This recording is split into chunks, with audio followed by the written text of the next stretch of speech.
serious, and it is time for people to take action to keep themselves safe and to evacuate. But she's also reminding evacuees to wear face masks. Another document from the Obama-era intelligence community has been declassified and made public. Then outgoing National Security Advisor Susan Rice detailing a meeting she attended at the White House about then incoming National Security Advisor General Michael Flynn. The newly declassified portion describes concerns by then FBI Director Jim Comey about Michael Flynn's contacts with the Russian ambassador, but it also raises new questions about why the Obama administration zeroed in on Flynn without informing the White House. Fox's Kevin Corke, General Flynn's legal team appealing to a higher court to have the case against him and the judge hearing it thrown out. Lawyers for Michael Flynn filed an appeal with the U.S. Court of Appeals in D.C., arguing the district court judge overseeing the former National Security Advisor's case has lost objectivity.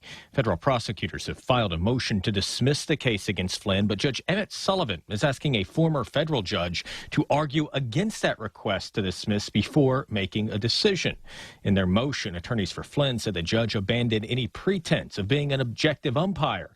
Flynn did plead guilty to lying to the FBI, but has since requested a plea change. Fox's Jared Halpern. America is listening to Fox News.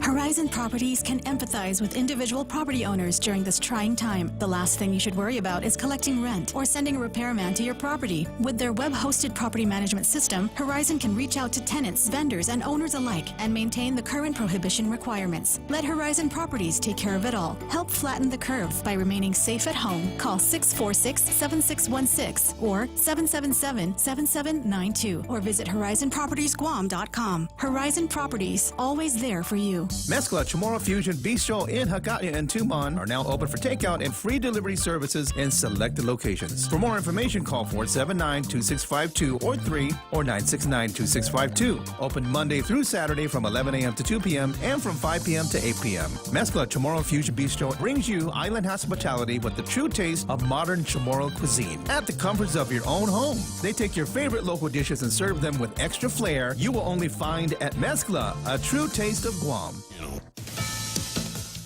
Pressure is being placed on social media companies to filter out content about the coronavirus that doesn't conform with conventional thinking.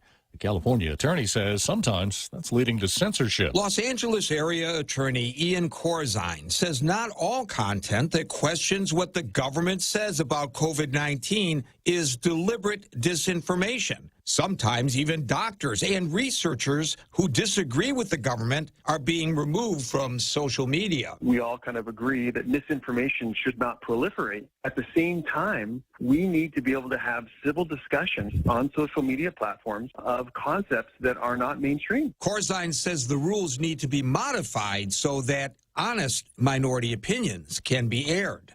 Gary Baumgarten, Fox News. The University of California announcing it's divested from all fossil fuels, removing them from its $126 billion investment portfolio.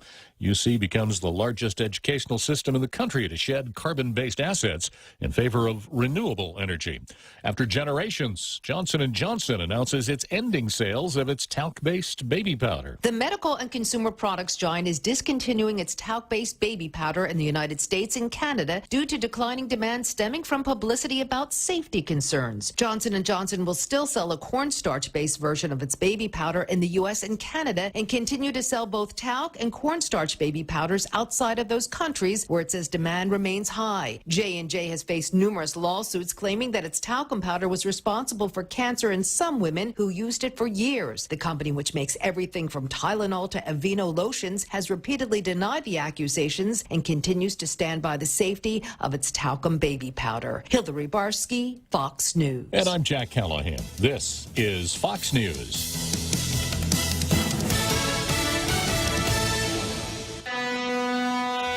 Hofady, this is Kayla from APL Guam. Here at APL, our expertise and extensive network can help you grow your business and reach out to more markets. As a responsible carrier, APL is also committed to a sustainable future, whether it's protecting the environment or investing our efforts in giving back to the community. Our dedicated team in Guam and the U.S. mainland are here to support you. Call 588-4651 or visit apl.com. The Extra Point with Jerry Roberts of Guam Training. Hi, I'm Jerry Roberts, and every day on The Ray Gibson Show, I get to comment on the incredibly diverse, fun, challenging, sometimes frustrating, often exciting, but always interesting world of work. I hope you'll be there with us. You can find daily transcripts of The Extra Point at GuamTraining.com. Tune in every weekday morning at 7:20 for The Extra Point with Jerry Roberts, brought to you by Guahan Insurance Services and First Hawaiian Bank on 93.3 The Point. Cocoa Coffee Company mugs are now here. Show pride for your island as you enjoy your delicious Circle K coffee. Each generously sized 16-ounce mug is etched with Guam-inspired images like Chief Gadao, Serena, Two Lovers, and many more. The Cocoa Coffee Company mug collection is available for a limited time only, so don't miss out. Get yours today and collect them all. Exclusively available at Circle K locations.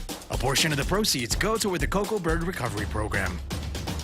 Tall Tales with Bob Klitzkie is brought to you by Bank Pacific. Banking on the Pacific for 65 years. Portions of the show also brought to you by Security Title, providing solutions for complex real estate transactions.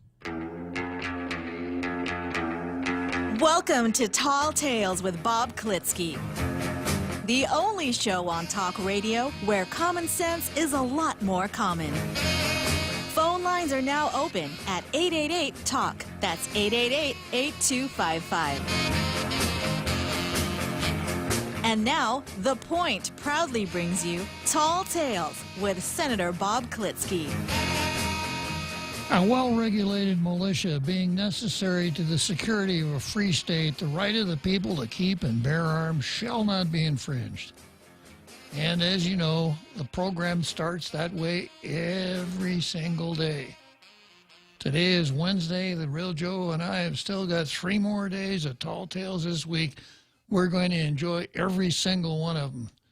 Saturday and Sunday, not so much, because we won't be able to do Tall Tales. But when we're doing Tall Tales, we're talking about the United States Constitution, the Bill of Rights, individual freedom, liberty, and related topics. A little bit of politics, local, maybe a little national, a little bit of social relations, some comments on the language that and some of the misuses that people put the English language to, and related subjects. The program always starts with a feature known as Zemi Ikotni.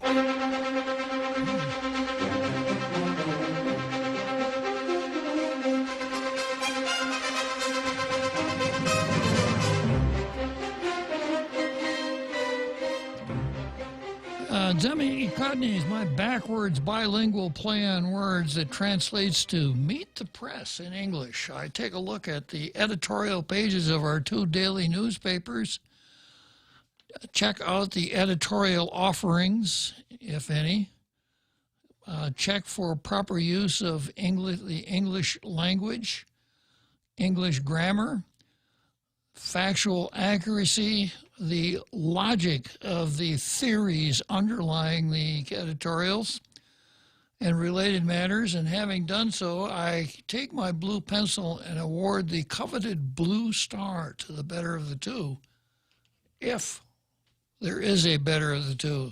The blue star never goes by default. So yesterday, the Post had a really good editorial and spoiled it all with the final line. They did a really good job of an editorial, and they wound up by saying, inquiring isn't the same as hating.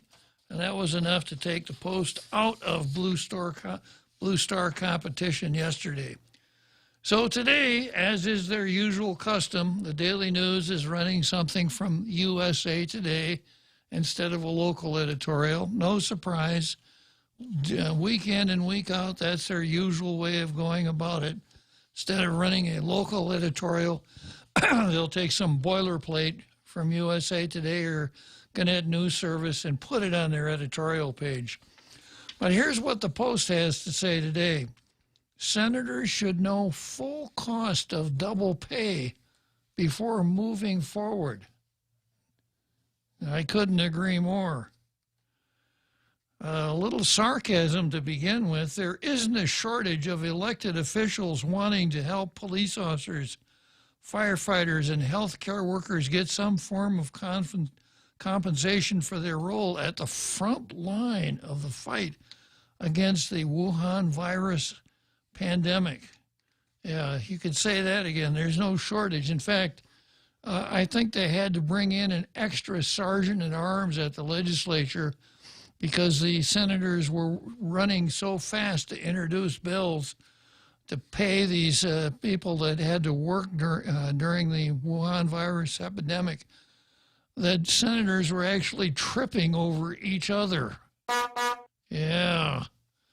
And I understand if there had been a referee down there in his black and white striped shirt, there would have been a couple red flags on the field for unnecessary roughness.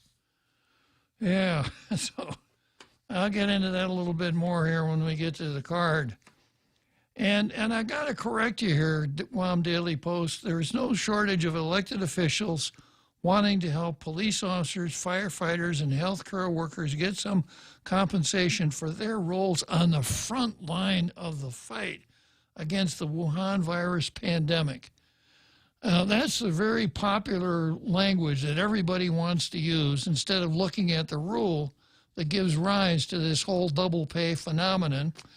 And everyone who is arguing for double pay wasn't on the front line fighting the fight against the Wuhan virus pandemic. But that inflammatory language is pretty contagious, and it seems that everyone has gotten a good dose of it, except for Tall Tales.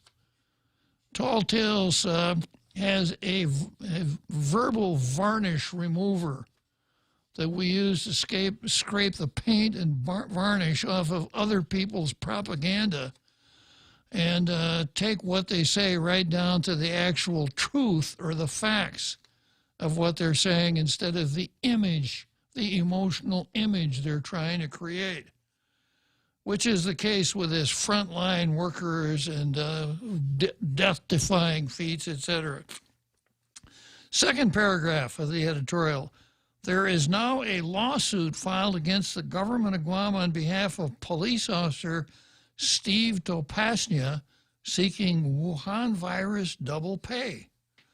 Guam Attorney General Levin Camacho has stated in an opinion that the issue of double pay might best be resolved on an agency-by-agency level. Camacho has also stated it is the legislature's job to establish compensation rules or change them. So Attorney General Levin Camacho, didn't want to be a bad guy here, and he went out of his way writing his editorial to say the underlying message. I'd really like these people to get it too, these frontline workers fighting the Wuhan virus epidemic. And then as a pretty elementary form of cover, the legislature could fix this, which caused a lot of people to slap their palms against their...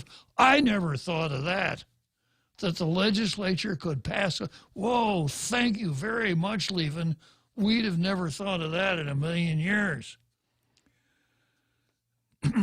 Going back to the fourth paragraph of the editorial, we, meaning the Post, can't stress enough that the legislature needs to work on a comprehensive, clearly defined legislation.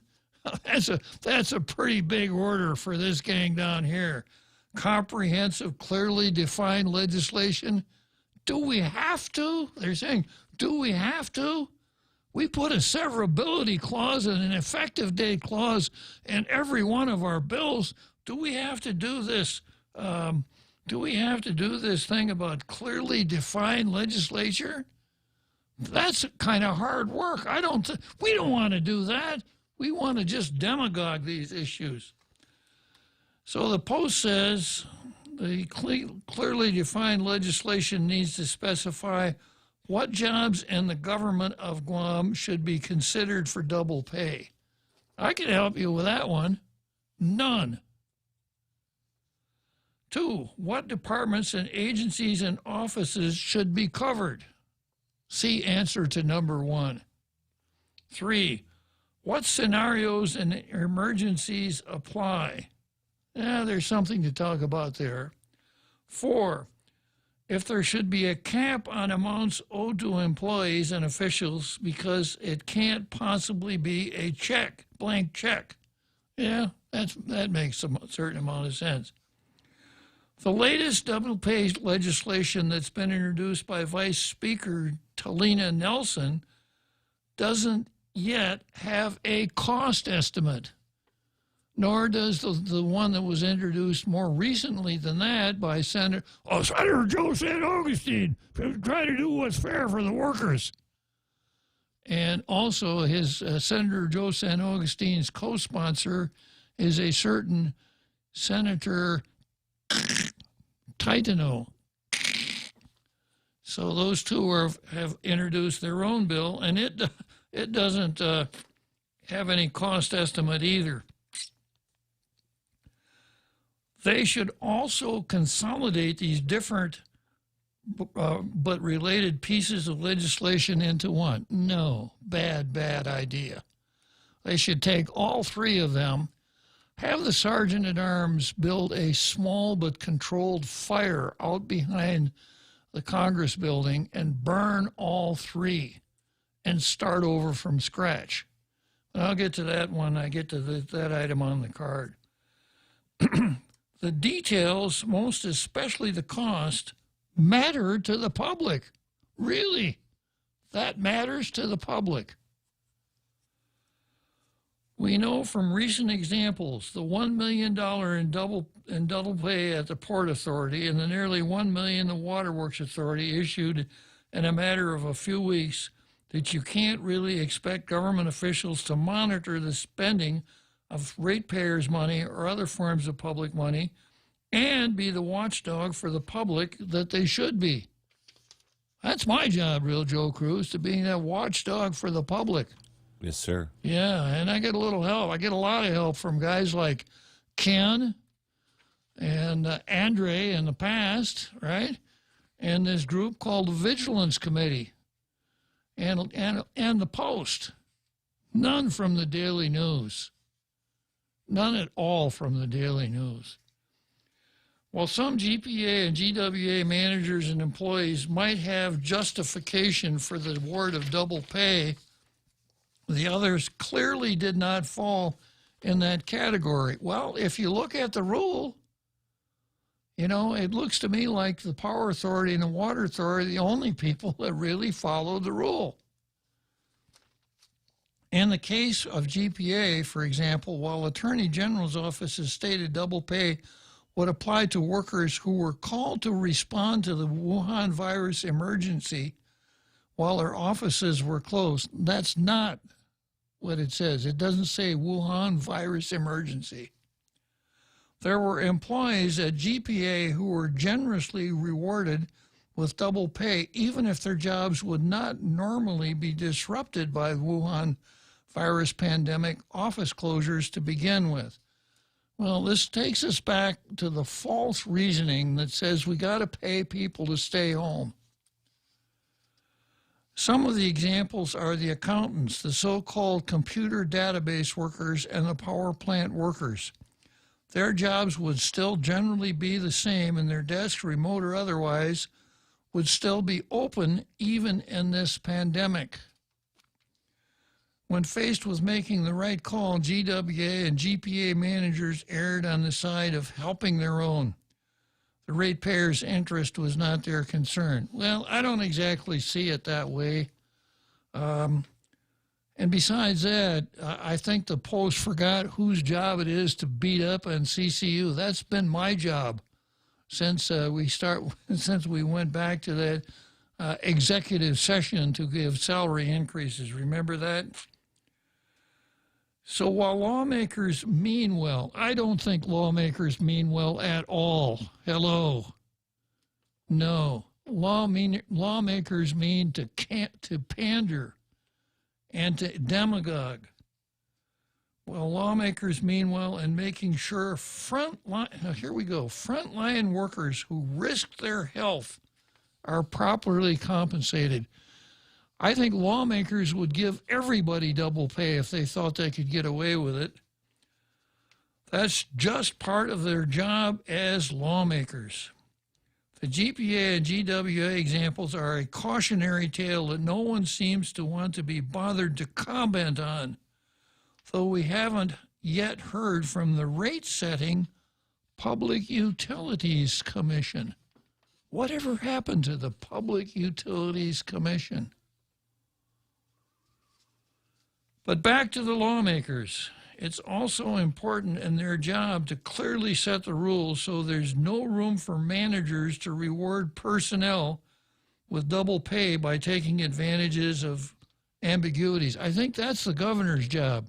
And if not, if we need a clarification on that, we could call up Michelle Paris and find out about that one. In late April, to her credit, Governor Leon Guerrero declined to sign the legislation into law that would have rewarded double pay and differential pay to essential personnel and frontline GovGuam workers. The legislation was estimated to have cost GovGuam $36 million. The governor has said. She said GovGuam couldn't afford it. And I have agreed with the governor on not signing that bill into the law, although in a sense it wouldn't have mattered because even if that bill had become law, her interpretation as explained by the Director of Administration would not have resulted in the payment of double pay. So why she vetoed it, I think she was still playing hide the ball. That she decided back in March 19 that she wasn't going to pay the double pay. And when that bill came along, in order to make it appear, or at least to camouflage her decision, she had to veto it and then come up with a $36 million figure. But regardless of her reasoning, I agreed with her. You know, we shouldn't be wasting a lot of money because people get carried away with emotion and an interpretation of a rule that's not based on the law, but based on emotion and the usual demagoguery and pandering coming from members of the legislative branch. So if we can't afford it, it really kind of doesn't matter how meritorious the cause of the would-be recipients is. If we can't afford it, we shouldn't do it. While there is no cost estimate on these latest efforts just yet, the cost will be high. And these efforts could cause some job losses in GovGuam, a reduced level of quality and government service to the public, or both. GovGuam can't have it all. It cannot afford a massive implementation of double pay and at the same time keep operations intact while experience reduced cash flow in this economic downturn. I couldn't have said it better myself. So this is a time for realism. Now, the legislature wants to meet next week, and I suppose that the speechwriters have been working overtime to get the right praiseworthy speeches ready for these hard-working GovGuam employees who were out there fighting the Wuhan virus epidemic at great risk to their health, and they deserve double pay. Okay, well, let's see. I got somebody probably calling in and say, right on, Bob, you got a handle on it. And that somebody is Les Hommes de la France, a gentleman named Frenchie. Correct, Frenchie? Correct, Bob. How are you? I'm doing great. Sorry I couldn't call yesterday, but I was driving, so I usually don't drive and talk on the phone. Good call. Yeah, well, you know, I can only do so many things at once. Anyhow, one thing that you touched on yesterday was the cost of the infamous lawsuit regarding the plebiscite for independence. And so you noted that, the cost was going up again because we had decided to pursue it all the way to the Supreme Court, and so now it's almost $1.1 million just for the lawyers for the plaintiff. So it's pretty high. But basically, one thing you didn't touch on is that the whole cost of the independence charade has been borne by the taxpayer from the beginning. You know, their leaders, you know, may they be one Pat Underwood, the Che Bevacqua, Cooper, and all those people, they are all identity politic playing Democrats who have been very good at using the system. And they use the system, number one, by finding jobs for themselves. You know, they all work either for the administration or for the UOG, and now something new for the legislature, you know, with Perez and Tatano and Raging Biscotti. You know, they all have jobs that do not require them to do much work. And they have, those jobs are pretty cushy, and they have very little supervision, and more often than not it also includes free travel to and from international conference or so-called workshops. All this is being borne by the taxpayer, and when it is not borne by the taxpayer of Guam, it's borne by the taxpayer of the United States. You know, you have non-profit groups that get subventions from the Guam's Visitor Bureau. Now, if that is, you know, we've talked about that several times, but it's hundreds of thousands of dollars every year. For what? How many jobs do those people bring in? Why do we need to pay for that? You know, I don't mind at all that people feel strongly about independence, but they should pay for it from their own pocket, not from our pockets, especially if we disagree with them. I got to jump in here for a second, Frenchie. You know, when you have a government that, according to their own record, I mean, their own rhetoric is created by the colonizer, right? Yep. Created by the the villainous United States Congress, and these independentistas, these separatists, work for that government. Doesn't that make them quislings? Absolutely. But, you know, unfortunately, since they don't teach history, very few people know who Quisling was. That's the sad part of it. Yeah, but it's a classic case of a group of quislings, right, yeah. who have sidled up to the colonizer and are living off the colonizer as they propagate their propaganda. Exactly. And, you know, there was, even during the pandemic, the UOG had a conference on self-sustaining economy for Guam, which was only filled with independentistas, and it is paid for by the Department of the Interior. It is just amazing that those people, this administration has been pandering to them, but others have been doing it. You know, they get those cushy jobs. Lou started creating plenty of new commissions that had not seen the light for 25 years or so. So, you know, it's a famous Latin quis custodiat ipsos custodes. You know, who is watching the watchers? Exactly. And the answer is nobody. You know, those people are running roughshod, and they cost this island literally millions of dollars every year to help them push an agenda that the majority of people do not want to hear about. So that was my take on that. Good call, Frenchie.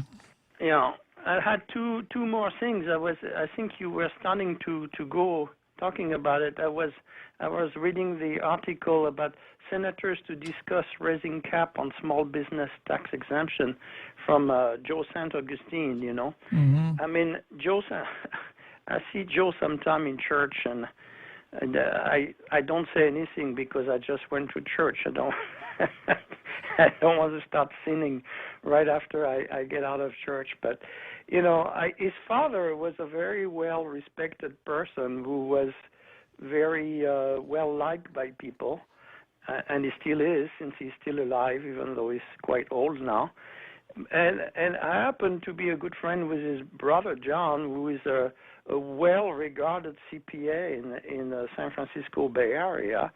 But it sounds like Joe has no clue about taxation and how it works, and he's coming with this wishy-washy, trying to raise the exemption on the 6% GRT for small business, which sounds all nice and good. But then by the same time, you have other senators, his friends, the people that vote with him, we said, oh, well, but that could reduce the government tax collection by $5 million. And obviously they don't understand, and if there are no more small business, their lack of revenue, their lack of collection will be a lot worse than $5 million. But, since they never had a job outside of being professors at the university and things like this, they've never ran a small business. They have no idea what those people are going through. And we, like you said in previous weeks, we're going to see a slaughter of small business on this island because the government is not acting at all. Or when they act, they make stupid decisions regarding the economy. And this is one of them. I'm sure you were kind of starting to hint on that.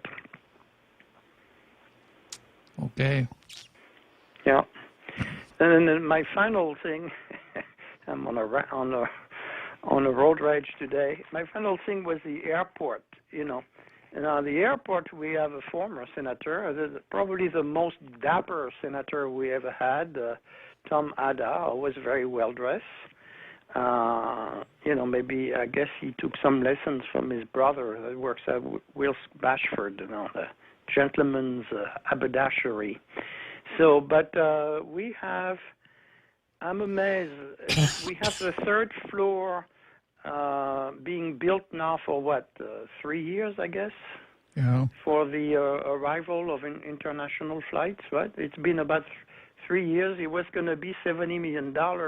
Now it's going to be almost 140. So we just doubled the cost. And Mr. Ada is just like, matter of fact, oh, well, we don't know. There are other issues. And by the way, it was supposed to open last year in October. Now it's this year in July, and it's still not going to be open in July. You would have thought that the airport being de facto closed, they would have had 2 teams in there or 3 teams of 8 rushing to get that thing ready. So when we have a few customers coming back, they would be welcome like in a proper airport and not like in some kind of third world country. So that was another ranting and raving I had about this thing, because it's really, there is no accountability of any kind. There is no transparency. How can you go from 70 million to 140? Don't those people know how to write a contract and have penalty clause in there and things? I mean, it's just amazing. Where is all that money going? Somebody is getting the money, and there is no question from the legislature. True enough, Frenchie. They rather pose next to the people wanting double pay. Right? You're right, Frenchie. There we go. Thank you. I hear the music from the real Joe Cruz, so I'm getting my my signal. Okay, thanks for calling, Frenchie. Bye-bye. Short break. Mezcla, Chamorro Fusion Bistro in Hakatia and Tumon are now open for takeout and free delivery services in selected locations. For more information, call 479-2652 or 3 or 969-2652. Open Monday through Saturday from 11 a.m. to 2 p.m. and from 5 p.m. to 8 p.m. Mezcla, Chamorro Fusion Bistro brings you island hospitality with the true taste of modern Chamorro cuisine at the comforts of your own home. They take your favorite local dishes and serve them with extra flair you will only find at Mezcla, a true taste of Guam. As we stand up to coronavirus by standing back with social distancing, Bank Pacific reminds you that you can come to the bank without going to the bank. Use many of our other delivery platforms like online banking at bankpacific.com, accessing cash at our ATMs, shopping with our debit cards. For businesses, we have secure cash and check drop windows, and we are employing a new smarter mobile app with remote deposit capture in the next few weeks. We're all in this together, and together we will win. Bank Pacific. Brothers but branches, we place roots. Member FDIC. Talk Tales with Bob Klitzkie is brought to you by Horizon Properties. Call 646-7616 or 777-7792. You can also visit them at horizonpropertiesguam.com.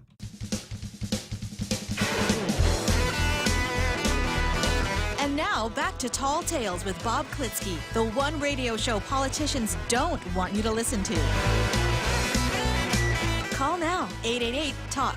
That's 888-8255. So here we are, back again after that short break, and I'm just about finished with the Post editorial here, the title of which is Senators Should Know Full Cost of Double Pay Before Moving Forward. That would make a good editorial right there if they'd just stopped right there. But they embellish, and they go on to say, well, Gov Guam intends to tap into the Federal CARES Act funding for the double pay.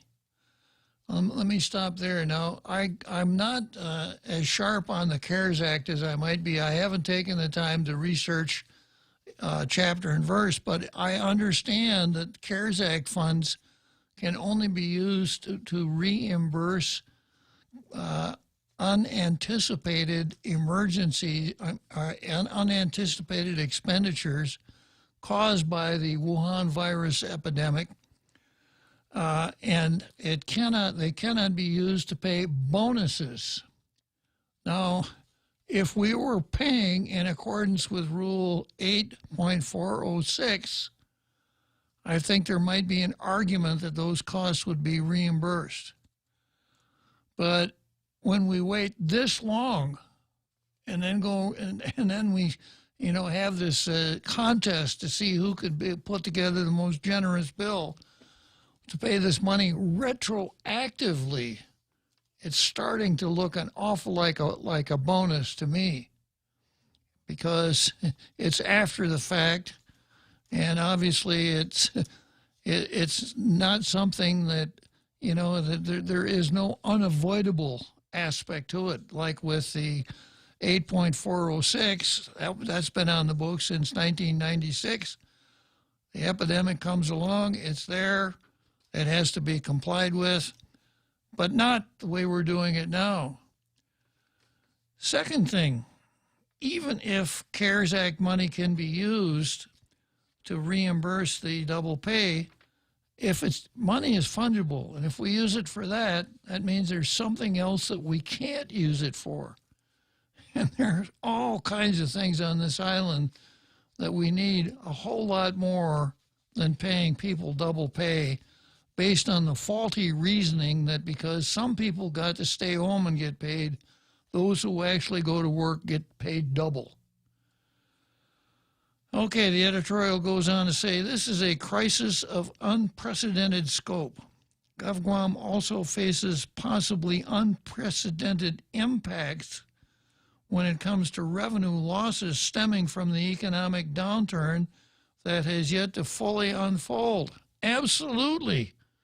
Tax collections have gone way, way down, and they're probably going to go down farther. And there's nothing to say. And in fact, it's not likely at all that any time this year we'll get back to anywhere close to where we were last year. So we're going to be operating the government on a whole lot less tax revenue than we've been used to. We've been operating on about $1 billion a year basis. That's not going to be that way from now on for quite some time. So shouldn't we be very careful? Shouldn't the legislature be very careful stewards of the money that we have? Shouldn't the executive branch be talking about economy? Shouldn't the executive branch be taking advantage of Chapter 1A of Title IV and doing some reorganization? This would be a perfect time to reorganize when a lot of people are still at home. But the executive branch is acting like, no, we don't have to economize. We don't have to be frugal. We're going to have enough money to get through this. We're not going to lay anybody off unless we have to pay double pay. Everything's fine. And the legislature is operating on the basis of, well, we got to pay this double pay. How much will it cost? I don't know. We'll find out after we pay it. And then we'll see what happens after that. Just not the way a good government functions at all. Not the way I'm looking for an effective, efficient government operating within the rule of law that furnishes basic governmental services. So, the editorial winds up, there's no guarantee there will be enough money for all GovGuam elected officials' wishes. The question is whether our elected officials will be decisive and timely enough to face reality and act accordingly. So any senator that starts making, that introduces a bill and starts advocating this double pay without having a arguably correct analysis of how much it is going to cost, should not be reseated in the 36th Guam legislature, because that is the height of irresponsibility and demagoguery. So I've got a Raymond on the line, correct, Real Joe Cruz? Yes, sir. Yeah. Okay, Raymond, you want to tell me all of the wonderful things I just talked about, or? I want to get into it with, this double pay and all that. Okay. Senator, man, all these laws that they've been making over the years, of buying votes, extra pay, and all this stuff, they need to go into the books, man, and start retracting some of these laws that they've been making, that have been getting them reelected year after year, because the government cannot afford it anymore. We have to be serious about what's going on now, because now the money's not going to be coming in the way it used to. Those federal monies they think is free. When the feds come back in to see how we spend that money, I hope that it's spent the right way. Otherwise, we're going to all be paying for that. Good point, Raymond. And this thing with we can't replace officers. We have to pay them this much and that much. If that's the case, and they think they can do better and get a better job, then we should let them go and make them make the better money, and we hire somebody that wants to work here. We cannot keep kissing up to these people, just to get their votes. It's irresponsible of them to keep making laws that keep buttering up this government. We're not fiscally responsible here in Guam. And it has to do with past legislation that the senators, we keep giving out handouts and entitlements to all these government employees, and now it's going to come back and bite us in the butt. True enough. You got it, Raymond. And if these officers or whoever in the government thinks that they're irreplaceable, we even give a big raise to people that are already making $100-some thousand a year over there at Waterworks and GPA. I say, hey, if they can get a better job, then they should go get a better job, and let's hire somebody that we can afford, that is within our budget. Because this thing with this people thinking they're irreplaceable is irresponsible of the government to keep feeding these people. Year after year, we keep giving more and more and more and more.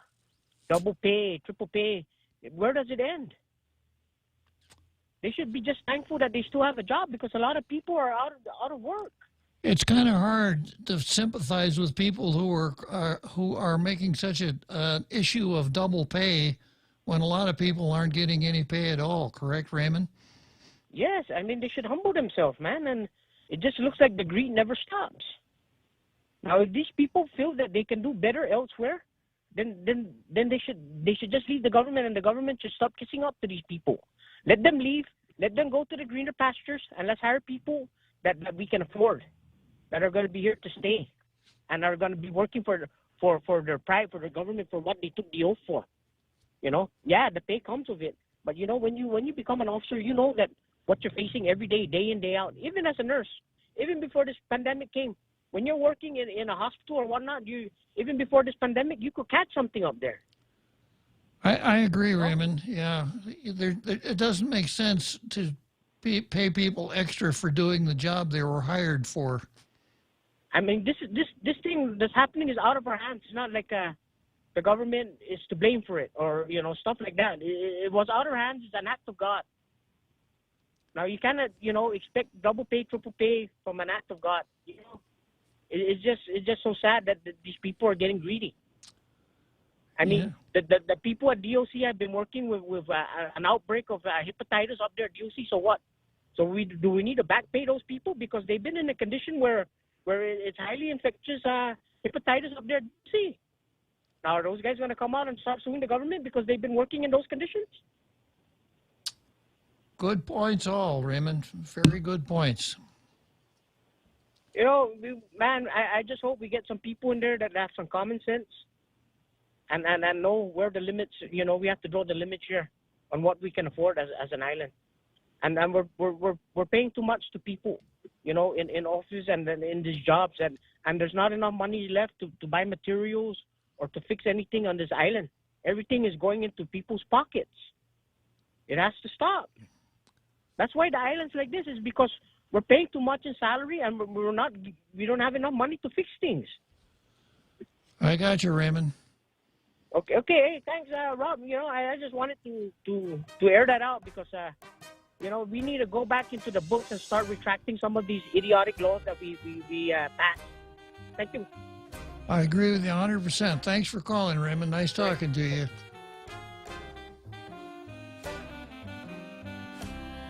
During this time of great uncertainty, Security Title is working to support our essential banks. We are working for the family who would have been homeless if their purchase was delayed, for the families refinancing to lower mortgage payments, for the contractor who has fronted the cost to build a home, and the surveyors, appraisers, inspectors, and the realtors who cannot make a living without selling a house. With our office doors locked and our essential team members complying with all government protocols, in our own small way, Security Title continues to serve our community. Everyone has a busy schedule these days, and sometimes we forget to schedule our routine dental checkup and cleaning. Don't neglect your dental health. Schedule one today with Dr. Robert Yang and his Smile Team, conveniently located at the East West Business Center on Marine Drive, Upper Tumon. Call us today at 647-8702 or 3. Again, that's 647-8702 or 647-8703. We make smiles happen. Talk Tales with Bob Klitzkie is brought to you by Mezcla Chamorro Bistro. In Agana and Tumon are now open for takeout and delivery services in selected areas. Terms and conditions apply. Call Mezcla in Agana at 479-2652 and Tumon at 969-2652. Get your Mezcla fix at the comfort of your own home.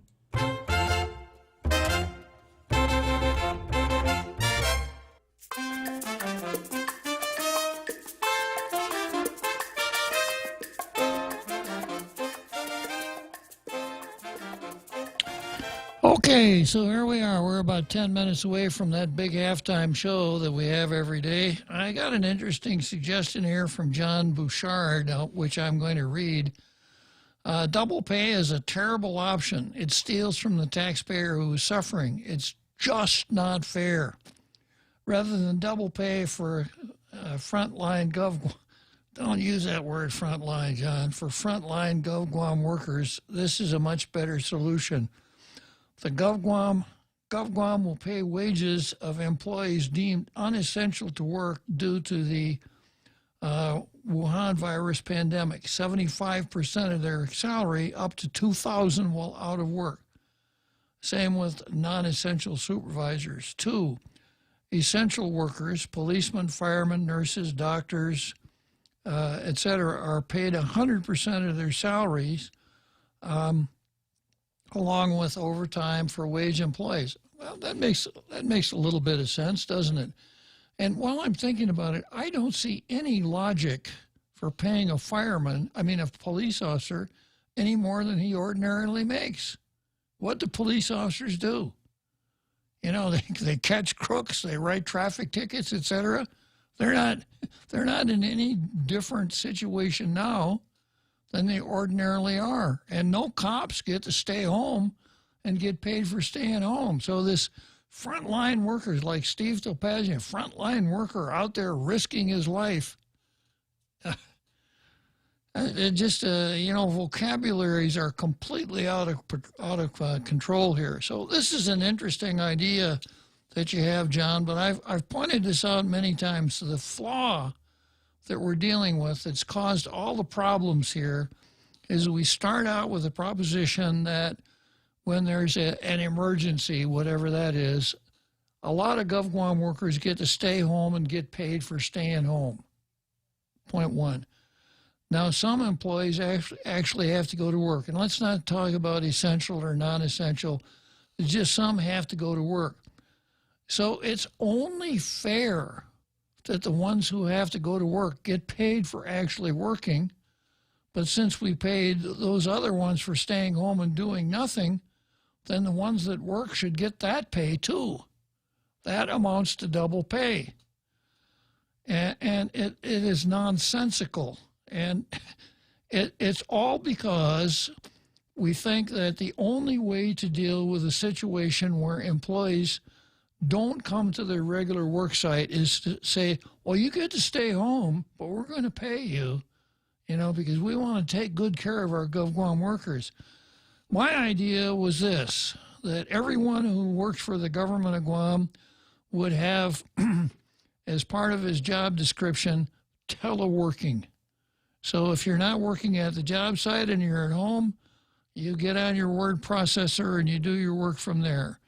This would be a challenge for supervisors, but a lot of the folks that, the clerk, the ones that do the word processing type work would stay home and get paid for that.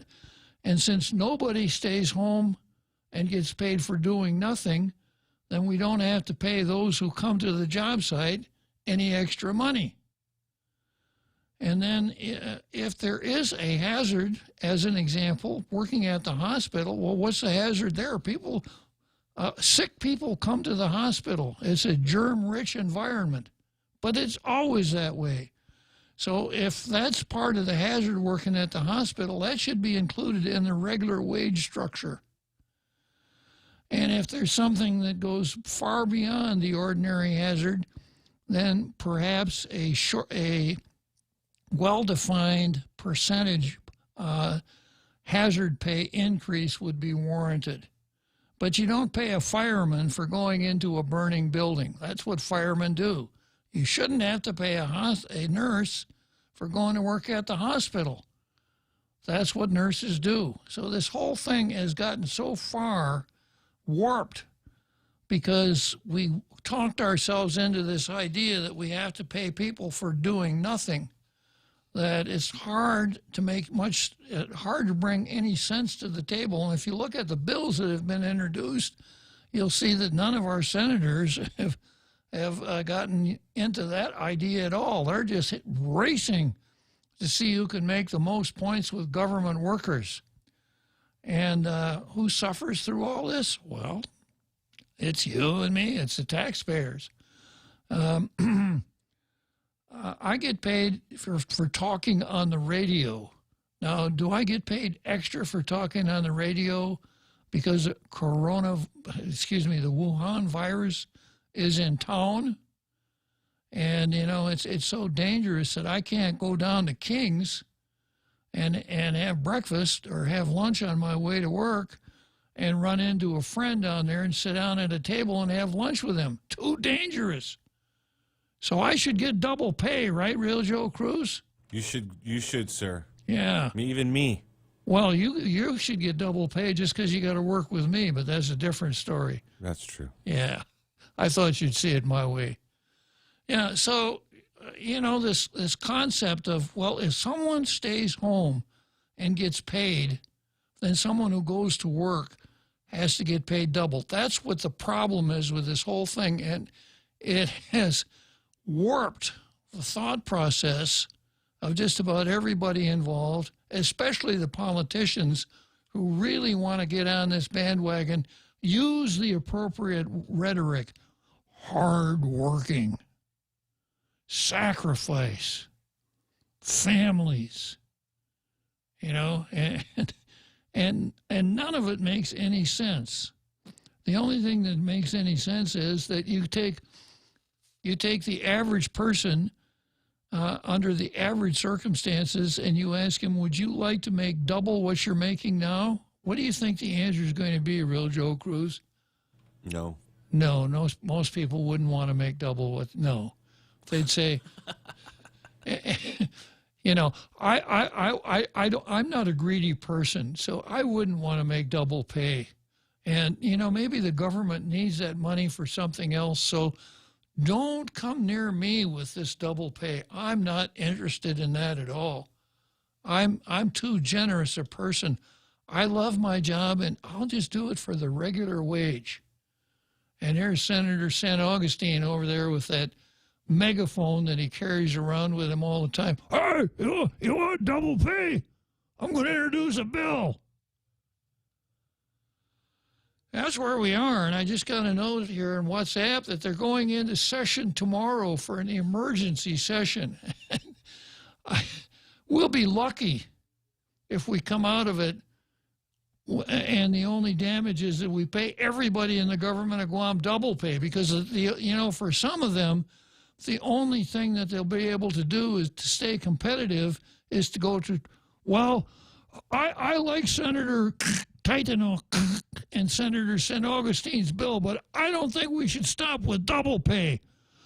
For these hardworking government employees that were out there sacrificing during this Wuhan virus epidemic, I think we should pay them triple pay. And then you got Speaker Tina Rose Munya Barnes, triple pay, triple pay. We got triple pay, triple pay. Do I have quadruple pay, quadruple pay? Senator from Jonia, quadruple pay, quadruple pay. We'll be, running an auction there to see how much money we can waste on this whole effort. But it'll be an emergency, and we got to do it tomorrow for sure, because people are suffering. People are suffering, and that's true. A lot of people are suffering, and as is often brought up when we're on this subject, it's probably very difficult for people that have been laid off or whose businesses have closed and are not making any money at all. It's probably really difficult for them to sympathize with government employees who are saying, I got screwed. I had to go to work, and they're not paying me double pay. What's wrong? That just isn't fair. I'm going to take them to court. Okay, so we're just about up on the halftime here. A special treat for you after the big halftime show.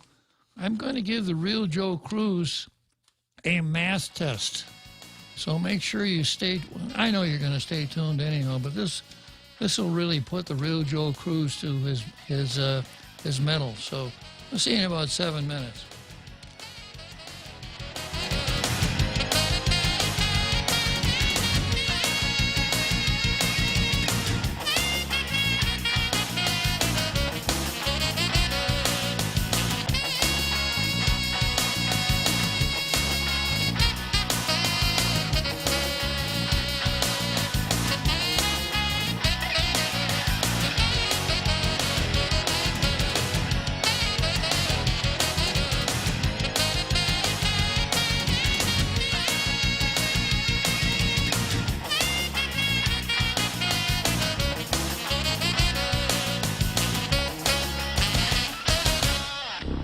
The Point is KUSG, Hagåtña, Guam, 93.3 FM and 104.3 HD3. What some have called the CYA memo goes public. I'm Jack Callahan, Fox News. An email that former Obama National Security Advisor Susan Rice wrote to herself on Inauguration Day 2017, declassified. In it, she describes how then FBI Director James Comey suggested to President Obama that the National Security Council might want to withhold sensitive information related to Russia to then incoming National Security Advisor Michael Flynn. Rice makes several mentions of playing it by the book, but Wisconsin Senator Ron Johnson, who released the memo, tells Fox's The Story with Martha McCallum that's not what happened. We saw a corruption of that transition. A transition that's really designed to sabotage and really upend the new administration. It's shameful is what it is. Senator Johnson now calling for congressional hearings. Senate Majority Leader Mitch McConnell signaling Tuesday he'll support calling key members of the Obama administration to testify to the Senate Intelligence Committee about their roles in the Russia investigation. Certainly the public is entitled to have the answers, and I'm confident Senator Lindsey Graham is going to make that possible. A committee vote on subpoenas is scheduled for early next month. The attorney for Michael Flynn asking the Federal Appeals Court in Washington to immediately dismiss the case against him and remove federal judge Emmett Sullivan from the case, whom attorney Sidney Powell calls biased against her client. All 50 states have now taken at least some steps to reopen their economies. White House economic advisor Larry Kudlow telling Lou Dobbs tonight on the Fox Business Network it's the start of what he thinks will be a big rebound. The third and fourth quarters are going to show solid growth rates after a very dismal pandemic contraction in the second quarter. And that is my reading. And I said we're seeing some early glimpses of that. America is listening to Fox News.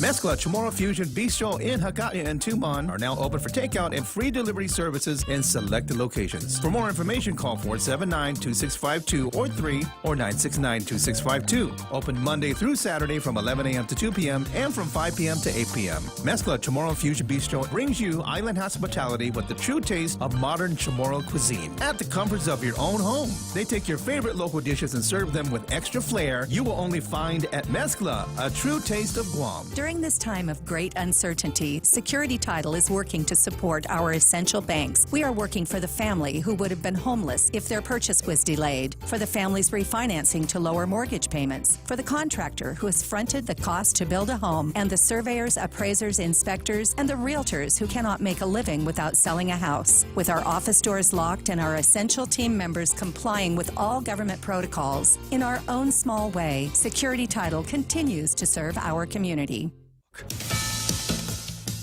Michigan's Governor Gretchen Whitmer ordering as many as 10,000 people in central Michigan to move to higher ground as two dams on the Tittawabassee River have breached. The Edenville and Sanford dams in Midland County breached.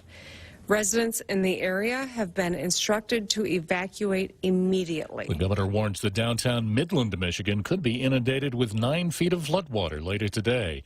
In the Oregon primary on Tuesday, former Vice President Joe Biden wins on the Democratic side, President Trump unopposed for the GOP. The former vice president still mulling his choice of a running mate. Not a chirp from the former vice president about who his wingwoman will end up being, although Michigan Governor Gretchen Whitmer says she's had some talks about joining the ticket as VP. But Biden's under pressure to expand outreach to the Latino community. New Mexico Governor Michelle Lujan Grisham reportedly told allies the Biden campaign reached out. That's Fox's Jackie Heinrich. I am not guilty. They are executing an innocent man. Those are the last words of Walter Barton as he lay strapped to a gurney in Missouri's death chamber last evening. He was then lethally injected for stabbing the manager of a trailer park back in 1991. In Texas, outrage after a man recently released from prison stabs an 80-year-old woman to death. Randy Lewis was out of jail on bond when Houston police say he stabbed Rosalie Cook on Saturday before responding officers shot and killed the 38-year-old. A judge waiving bond for Lewis on April 30th for a charge of assaulting a public servant 2 years ago. The city's police union says Lewis should have remained behind bars given his criminal history. Union President Joe Grimaldi tweeting Lewis has been arrested 67 times and the colossal failure of bail and criminal justice reform in Houston is on full display here. The district attorney's office in a statement saying Lewis has a history of mental illness and escaped from a private care facility where a judge ordered him to live instead of being held in jail. Steve Rappaport, Fox News. And I'm Jack Callahan. This is Fox News. Horizon Properties can empathize with individual property owners during this trying time. The last thing you should worry about is collecting rent or sending a repairman to your property. With their web-hosted property management system, Horizon can reach out to tenants, vendors, and owners alike and maintain the current prohibition requirements. Let Horizon Properties take care of it all. Help flatten the curve by remaining safe at home. Call 646-7616 or 777-7792 or visit horizonpropertiesguam.com. Horizon Properties, always there for you. Cocoa Coffee Company mugs are now here. Show pride for your island as you enjoy your delicious Circle K coffee. Each generously sized 16-ounce mug is etched with Guam-inspired images like Chief Gadao, Serena, Two Lovers, and many more. The Cocoa Coffee Company mug collection is available for a limited time only, so don't miss out. Get yours today and collect them all. Exclusively available at Circle K locations. A portion of the proceeds go toward the Cocoa Bird Recovery Program. Half a day. This is Michelle from APL Guam. Here at APL, our expertise and extensive network can help you grow your business and reach out to more markets. As a responsible carrier, APL is also committed to a sustainable future, whether it's protecting the environment or investing our efforts in giving back to the community. Our dedicated teams in Guam and on the U.S. mainland are here to support you. Call 588-4651 or visit apl.com. Tall Tales with Bob Klitzkie is brought to you by Bank Pacific. Banking on the Pacific for 65 years. Bank Pacific has announced they have extended their hours Monday through Friday from 10 to 2. Now it's 10 to 3. So stop by your Bank Pacific today.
The inspiration of that cannon fire at the end of the show, Real Joe Cruz. Yes, sir. Yeah. Boom, boom. Boom, boom. Yeah, that's sure great. So, as I promised our international radio listening audience, Real Joe Cruz, I'm going to give you a math test. And I'll give you some computations to do. And there's a list of movies. I think you have the list in front of you. I do, sir. List of 17 movies. And when you do this math test, it will identify your favorite movie. And there's some really good movies on here. It's like Gone with the Wind. That's been one of my favorites for a long time. Yeah. E.T. Oh, I like E.T. Yeah, Blazing Saddles, pretty good, right? Yeah.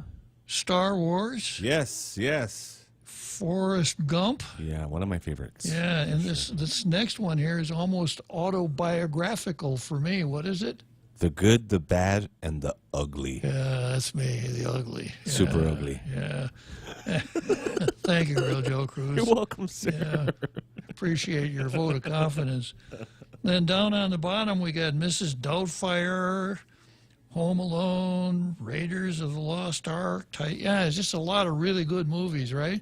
Yes, sir. Yeah, well, Great list. Yeah, this test here is going to identify, of the 17 movies, going to identify your favorite. And I would urge everyone out there in our international radio listening audience to do the test right along with the Real Joe Cruz, and it'll work just as well for you as for the Real Joe Cruz. Oh, I see. Yeah, it's magic. Okay. All right. First of all, Real Joe Cruz, pick a number between 1 and 9. Oh, okay. What's it? What is the number? I picked 7. 7. Okay, multiply that number by 3. Do you want to take your shoes off to do this one? No, it's 21, sir. 21, all right. Add 3 to that. 21 plus 3. 24. 24.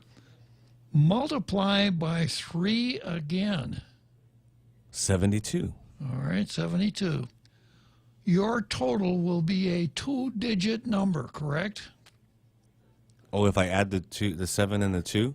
It's a 2-digit number, right? Yes, sir. Yeah. Add the first and second digits together to find your favorite movie of all time. Okay, I got a 9. I got a 9, sir. Okay, what's 9 on the list of movies? The Nancy Pelosi resignation speech. Amazing. Amazing. It's amazing. That is my favorite movie. Yeah, the Nancy Pelosi resignation speech. Oh, thanks, sir. That is magic. Yeah, it is. I can't figure out how it works, you know. Wow, what a surprise. Yeah. Anybody out there in our international radio listening audience, if you put your number on the WhatsApp or call me up and tell me what your number is, I'll tell you what your favorite movie is also. Now that we've determined what the real Joe's favorite movie is. Now the world knows. Yeah, now the world knows. The Nancy Pelosi recognition speech. Yeah. What a great math test. Okay, so I'm going to go from there straight to the card.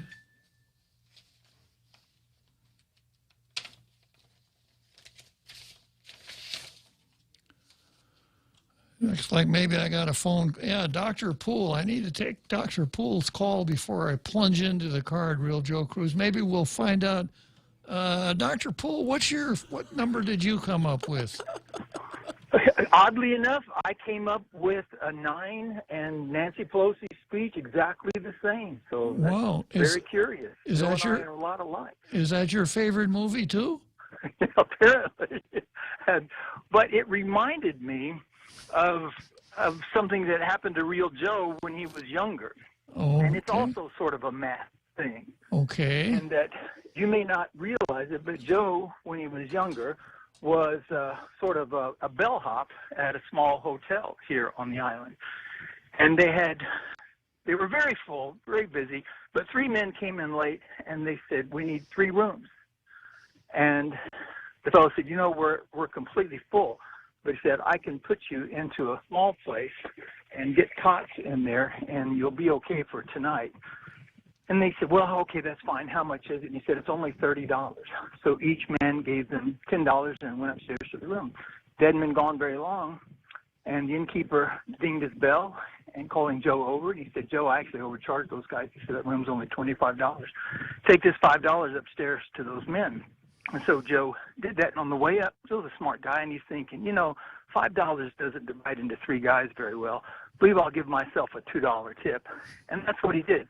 So each guy got $1 back, meaning that each guy only paid $9 because each guy paid 10 in the beginning. So each guy paid $9. So 3 times 9 is 27, plus the $2 Joe took is 29. But we started with $30, so we're missing $1. Where's the $1? In Real Joe's pocket? Nope.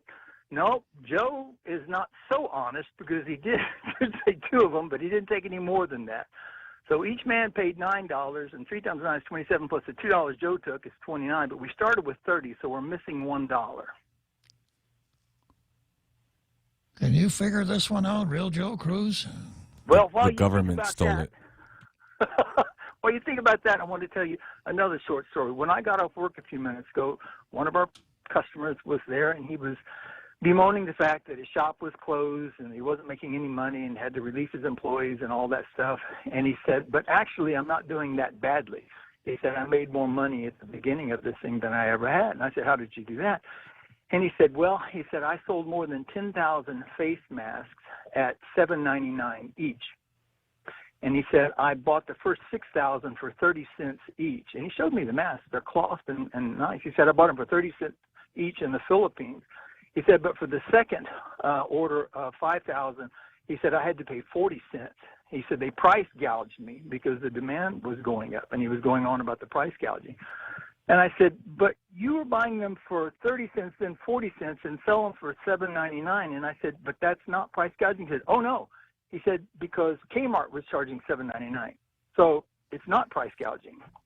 And so he made, a pretty cool $70,000+ there in the first few weeks of this thing. So I thought it had sort of a happy ending, but kind of a twist to it a little bit. Was his name Bick?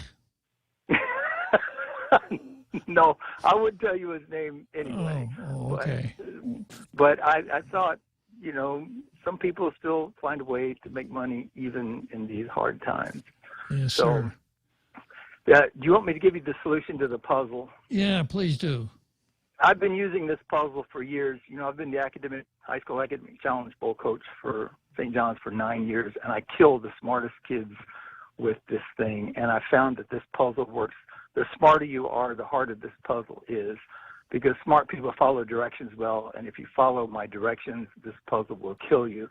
And I found that often people that are actually not highly educated say, I don't understand your puzzle at all. There's $25 downstairs with the innkeeper. There's $3 upstairs with the men and $2 with Joe. That's $30. I don't understand the puzzle. But if you'll listen to me and keep listening to me telling you to multiply 3 times 9 is 27, but the men don't have $9. They had $9. They only have $1 each. And Joe has 2 and the innkeeper has 25, so it's all there. Ah, very good. Is that what you learn in vet school? That's exactly what I've known it that long. That's exactly what you learn in vet school. Judge, thank you for entertaining me. Yeah, well, thanks for helping us out with that higher math problem, Dr. Poole. Yes, sir. Bye now. All right. Okay, well, there's a little bit of wisdom right there. Maybe the real Joe Cruz and I are too smart for our own good. That's true, sir. Yeah. Andrew says that Andrew said he failed the test because he lost his abacus. Yeah. And Boris Herschlet says there's no missing dollar. If they split the $5 refund between the 3 of them, then they each paid $10. Minus 166 equals H34. The way he words the problem is wrong. Okay, and I guess that's the key, that the problem was worded wrong. Okay. And John Delzell says it's a nice puzzle, but he's not telling us what his number was, so we won't be able to find out what his favorite movie was. So anybody else, you want to tell us what your number was, and we'll tell you what your favorite number was. Okay, barring that, I'm going to plunge into the card.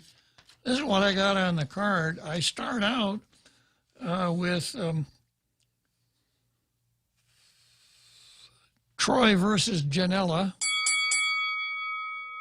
And then I've got Reality versus Double Pay. Reality versus Double Pay, which has been on the card before as Casanova versus Rule 8.46. And then Pandering, Demagoguery, and Emotion versus the Law. And then Levin versus Joe San Augustine and Jim Moylan. So this one's been on there for quite a while. Next item on the card is the Governor versus Denial. And that was on the card before is Charles Esteves versus Hai Huynh and the Burn versus the Law. And then I've got Romeo versus the Media, Separatist versus the USA, which has been on the card for quite some time, titled Separatist versus Taxpayer, Bavacqua and Titano versus the rest of us. And we'll see how far we get with those items on the card. So starting out with Troy versus Janela, the count today is +4, Real Joe Cruz. You'll recall this all started when Janela muted the microphones at the governor's press conference and wouldn't let reporters asked their questions, the lieutenant governor apologized and said both Troy and Carlo Branch should apologize to the reporters and to the people. Carlo Branch did.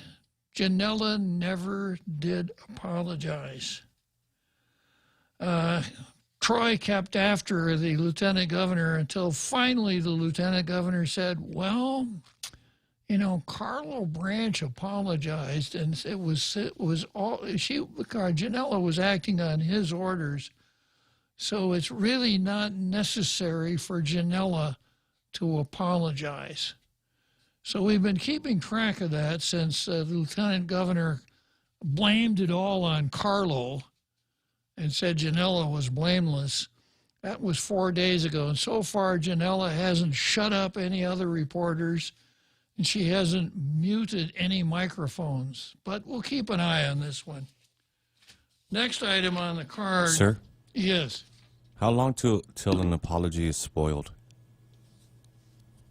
You mean how long? What is the time? Kind of the statute of limitations on apologies. Yeah. How long between the offense and the apology? Yes, sir. Before the apology really doesn't count because it's exceeded the statute of limitations. Yes. In this particular case, I would have said about 1 day. Wow. Okay. Yeah. Okay. You know, because you kind of have to take it in the context. If it's in the context of reporters who work on really short deadlines, they can't be waiting around for 2 weeks for anything. Yes, sir. So if you turn them off now, you need to apologize the very next day for sure.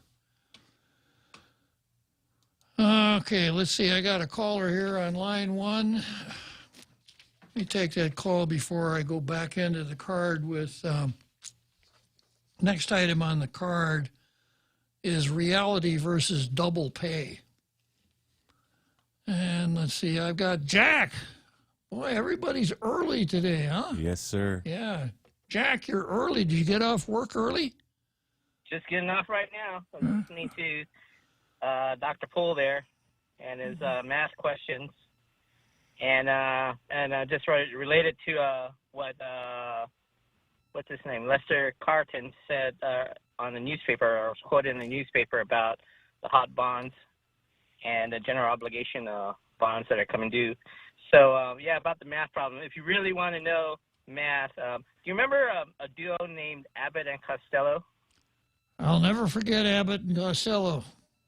Yeah, they used to have this routine called 7 times 13 equals 28. And sometimes that's how I think that Gov Guam and BBMR come across their figures. In fact, I think that's how they came across the projections for this Wuhan virus death rate. Yeah, give it a once over. It's on YouTube, so it should be. But yeah, it's called Abbott and Costello. I think the Three Stooges also had a routine like that. 7 times 13 equals 28. Pretty interesting. Pretty good math. 28 or 27, Jack? 28. 7 times 13 equals 28. All right. I'll check it out tonight. But anyways, I called I was going to ask a question about the hot bonds, and I was reading in the Post about what Lester Carton said that they were doing all the calculations and they had the funds to pay all the general obligation bonds, including the hotel occupant tax bonds. So what baffles me is I thought the hot bonds were general obligation bonds just based on the hotel tax. Now, when I read the article, it seems to relate that if the hotel occupancy tax couldn't cover the bond, that will fall under general funds. And I'm sort of baffled because I know the general obligation bonds were a lot cheaper than the hot bonds. And if that's the case, why do we even have hot bonds? I mean, shouldn't we be financing this through the lowest bond rate that we can get? Well, let's start out with the hot bonds. I haven't seen the article you're talking about, but I wouldn't think that the hot bonds are general obligation bonds because there is a special amortization fund earmarked to pay those bonds. That's that hotel occupancy tax. Yeah. So because of the Wuhan virus, there has been no tax generated at the hotel. Yeah, so there's when something there's probably a provision in the bond covenants that said if any reason the hotel occupancy tax is not enough to amortize the bonds, then the government is stuck with a general obligation to pay it. Yeah. So my point being is that the general obligation bonds that were done through, the Guam tax, the general fund, was a lot lower than the hot bond tax or the hot bond premium. The hot bonds. Mm-hmm. And so, if that's the case, why do we even have a hotel occupancy tax dedicated for bonds when if the cheaper rate would have been going through the general obligations? Well, anyways, the reason why I raised this point is because in the article that I read, Lester Carton said that, they have the funds to cover for any bonds that are becoming due, including the hot bonds. And if that's the case, if the real backing for these hot bonds are the general funds, I don't understand why we just couldn't have gotten these bonds through the general obligation Well, bond. again, I'm not familiar with the article, but I could give you a possible reason, because if we're talking about a revenue bond, it doesn't go against our Organic Act created bond ceiling. Ah, okay. That would make sense. That's right. Yeah. I didn't take that in consideration. I got a question for you, Jack. Sure. What number did you come up with? I want to know what your favorite movie is. Oh, I'm on the road, but I tell you what, my favorite movie is the Good, the Bad, and the Ugly, otherwise known as Me, Myself, and I. All right, we'll let you go this time, Jack. But from now on, when we have these quizzes, you better pull over and take them and do them, okay? Yeah. Oh, well, one more thing, Bob. I'm coming up north, and I was, I'm kind of confused about what was there supposed to be a protest going on? I haven't called one. But okay. All right. I just wanted to, because I'm heading home and I didn't see anything. So, all right. So I'm on the road now. So have a great evening. Okay, Jack. Thanks for calling. So I got Ken on the line, but before I get to Ken, I've got one more problem here that I want to throw out to our international radio listening audience. This is one that Andrew Camacho submitted. Here's Andrew's math problem. If Bob boards an eastbound train traveling at an average speed of 75 miles per hour, and the real Joe Cruz boards a westbound train traveling at 84 miles per hour, how long will it be before the conductors demand double pay?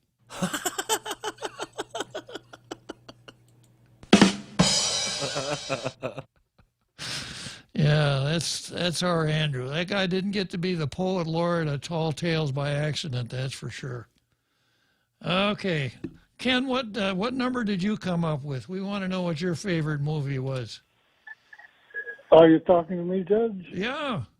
Yes, 5. Hi. Beg your pardon? Yeah. What did you do the math problem? No, sir. I kind of forgot. But before we go into that, you were discussing two of my most favorite topics. Okay. Namely, doing nothing and mathematical acrobatics.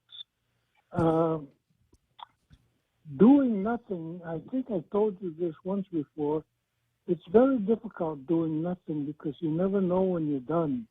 That's true. Especially add in factoring getting paid for it, the result will be exponential then. Okay. So now I'm sorry. My memory is not that well. So my number is I chose the number 5. I didn't do the math problem that you were asking. Okay, well then we can't really honor your number because you didn't reach it through the math problem, Okay. Ken. But you know, on your story about nothing, Yes, sir. yeah, before I went back to work as a radio talk show host, I had this conversation with my wife one day, and she said, "What are you going to do today, Bob?" And I said, "Nothing." And she said, "When I asked you yesterday, you said the same thing, nothing. So what?" And I said, "Well, yeah, that's what I said yesterday, and I wasn't finished." Yep. You never know when you're done. Yeah. And like I said, especially if you're getting paid for it, then the result becomes exponential. Exactly. Have a good day, Brad. Okay, thanks for enjoy your program. Thanks for calling, Ken. And I got an answer here. Alex Afflegui provided an answer to the Real Joe Cruz and Bob and on the train, right? And when will the conductors demand double pay? Alex Afflegui says the second either of them step foot on their respective trains. Good answer, Alex. The Extra Point with Jerry Roberts of Guam Training. Hi, I'm Jerry Roberts, and every day on The Ray Gibson Show, I get to comment on the incredibly diverse, fun, challenging, sometimes frustrating, often exciting, but always interesting world of work. I hope you'll be there with us. You can find daily transcripts of The Extra Point at guamtraining.com. Tune in every weekday morning at 7:20 for The Extra Point with Jerry Roberts. Brought to you by Guahan Insurance Services and First Hawaiian Bank on 93.3 The Point. Wow, nice smile. So perfect and all. Thanks. I owe it all to Dr. Robert Yang and his Smile Team. They do wonders for a healthy, happy mouth. Got teeth? Don't wait until they hurt. Schedule your routine checkup and cleaning with Dr. Yang and his Smile Team. Suite 119 in the East-West Business Center, Upper Tumon. Call 647-8702 or 3. The best thing that happened to teeth since toothpaste. Dr. Yang and his Smile Team. They make smiles happen. Talk Tales with Bob Klitzkie is brought to you by Horizon Properties. Call 646-7616 or 777-7792. You can also visit them at horizonpropertiesguam.com.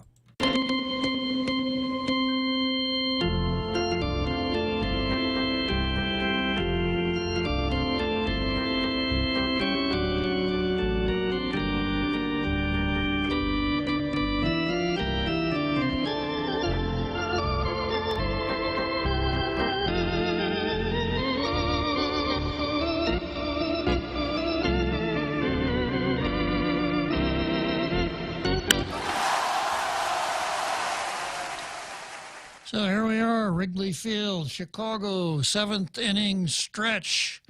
And we're back here in the Tall Tales ballpark. And I'm going to start here on the card. The next item on the card is reality versus double pay. And there was a story in today's Post that said, GovGuam's cost of double pay could prompt furloughs. If the government of Guam will be relied upon to issue double pay to government of Guam essential employees, without the help of federal funds, GovGuam definitely won't be able to afford it, Governor Lulian Guerrero said Tuesday. And with the local government's main purse, the general fund, faced with this shortfall, this might lead to the furloughs, the governor said.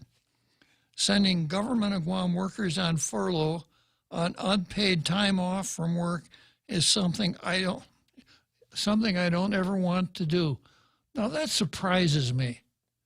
You know, given some of the things that she's done with her roadblocks, etc., I would have thought she was thinking, yeah, I get to, you know, it's kind of like Donald Trump and his TV program. You're fired.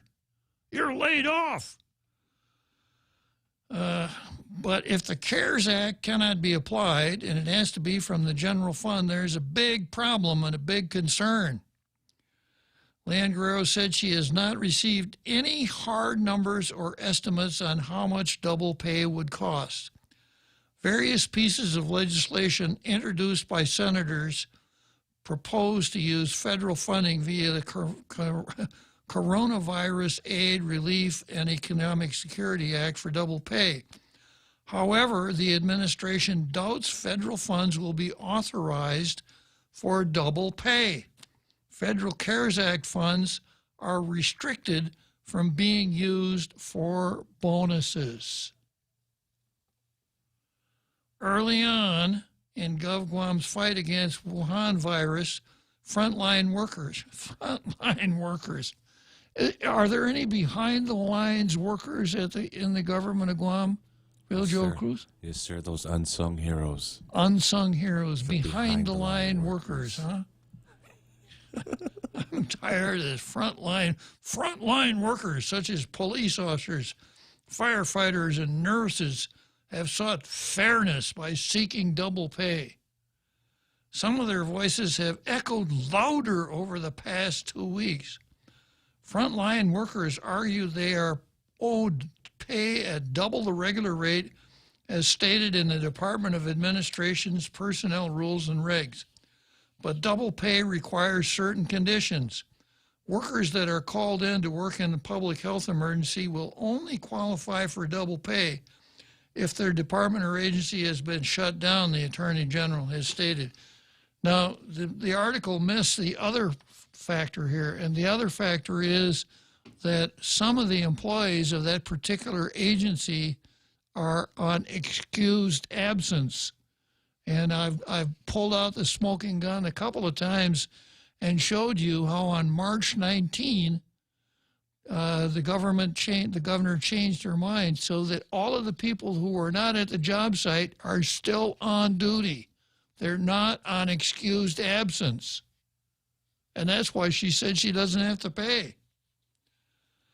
Attorney General Levin Camacho pointed to the disparate application of this rule and the unfair situations that might result in the case of certain Wuhan virus first responders, such as hospital nurses who work in a facility that is unlikely to be considered closed.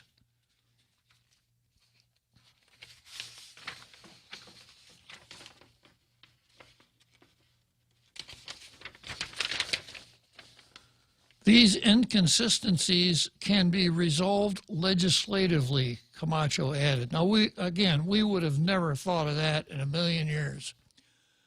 The Power Authority and Waterworks Authority, though funded by ratepayers, have issued nearly $2 million combined in double pay in little more than a month. Vice Speaker Talina Nelson introduced Bill 357 Monday, which seeks to grant double pay to certain essential government workers. As written, the bill doesn't identify a funding source for the proposed double pay other than allowing the governor to use money from the CARES Act. Well, the governor doesn't need Talina Nelson's authority to use money from the CARES Act because any direct appropriation to the government of Guam doesn't require an appropriation. So that portion of Senator Nelson's bill is just window dressing. However, U.S. Department of Treasury guidance on CARES Act spending considers workforce bonuses ineligible expenses except for hazard pay and overtime.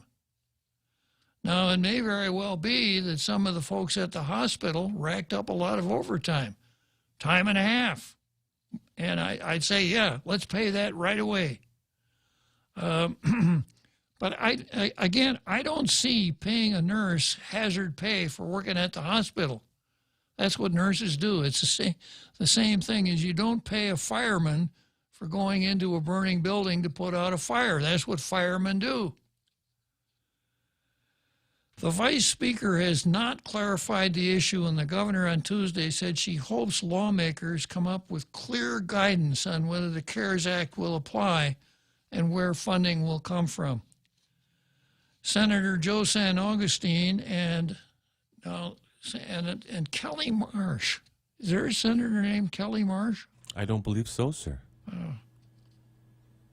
Oh, maybe they mean Senator Taitano. Yeah, that's possible. Yeah, but it just says Kelly Marsh here. You'd think they'd put her whole name in here, wouldn't you? That's very confusing. Maybe deceiving even. Yeah, it's kind of impolite, too. It is, sir. You know, if I were in the legislature, my middle name is Wallace, and I wouldn't want to see a news story that said Senator Robert Wallace said that he'd vote for the bill when my last name is actually Klitzkie. You're right, sir. Of course, I don't put parentheses around my last name. Wallace. Yeah. Robert Wallace Klitzkie. It's got a nice ring to it, doesn't it? Yeah. Anyhow, San Augustine and Taitano on Tuesday were the latest to introduce their own double pay legislation.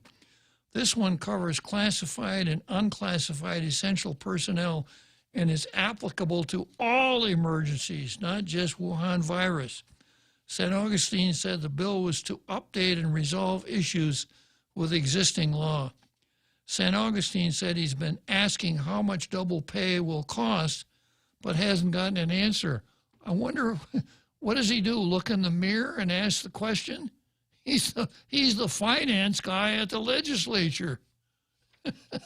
Mirror, mirror on the wall, how much money will this bill cost? Wow. Leanne Guerrero has sent her support to Bill 359-35, a measure from Speaker Tina Rose Munya Barnes and other lawmakers. This bill awards up to 240 hours of leave to classified essential employees and allows them to cash out up to 120 of those hours.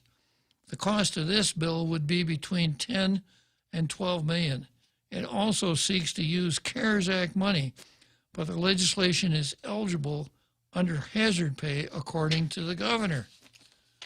Now, interestingly enough, I'll get to this here, Bill 359, the Guam Federation of Teachers, after initially supporting Bill 359, clarified Tuesday that it's pursuing double pay for first responders, whether that would be through 357 or any other bill.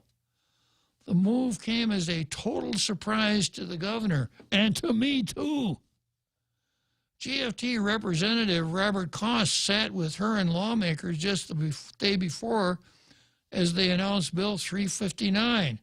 So I saw that on TV, and Tina had her usual self-serving remarks, compromise and coming together and all that kind of stuff.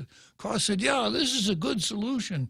He said, because, a lot of times we just don't have the time and the money to do what we want to, but this bill provides us both. It provides us with annual leave and some cash. So this is really a good bill. He really, and we've agreed to it. And there won't be any suit. GFT had been doing some saber rattling, so Koss said there won't be any suit.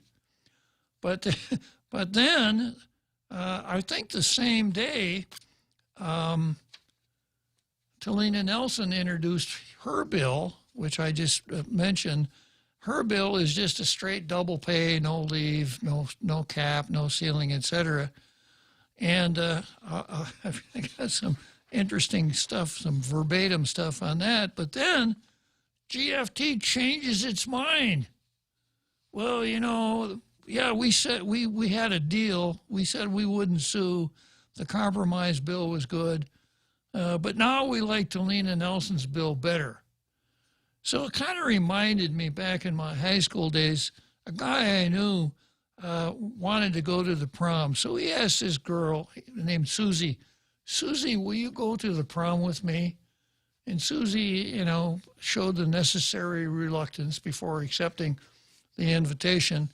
So then my friend was all set to go to the prom with Susie, but then he found out that maybe Mary would go with him. Mary was really pretty, a lot sharper looking than Susie. So my friend says, hey, Mary, will you go to the prom with me? Yeah, I'll go to the prom with you. So my friend dumped Susie and went to the prom with Mary. A nice story, right, Real Joe Cruz? No. Not a nice story? That's not a nice story. Yeah, well, so cost is, yeah, Bill 357. We sat down and we worked this out. It's a good compromise, and we're not going to sue. Interesting. Okay, so I've got our Carl on the line. Our Carl, we're heading down the home stretch here, so right after we leave Churchill Downs, we'll go straight to your place in Dedido, and it'll be your turn, our Carl. Horizon Properties can empathize with individual property owners during this trying time. The last thing you should worry about is collecting rent or sending a repairman to your property. With their web-hosted property management system, Horizon can reach out to tenants, vendors, and owners alike and maintain the current prohibition requirements. Let Horizon Properties take care of it all. Help flatten the curve by remaining safe at home. Call 646-7616 or 777-7792 or visit horizonpropertiesguam.com. Horizon Properties, always there for you. During this time of great uncertainty, Security Title is working to support our essential banks. We are working for the family who would have been homeless if their purchase was delayed, for the families refinancing to lower mortgage payments, for the contractor who has fronted the cost to build a home, and the surveyors, appraisers, inspectors, and the realtors who cannot make a living without selling a house. With our office doors locked and our essential team members complying with all government protocols, in our own small way, Security Title continues to serve our community. Tall Tales with Bob Klitzkie is brought to you by Bank Pacific. Banking on the Pacific for 65 years.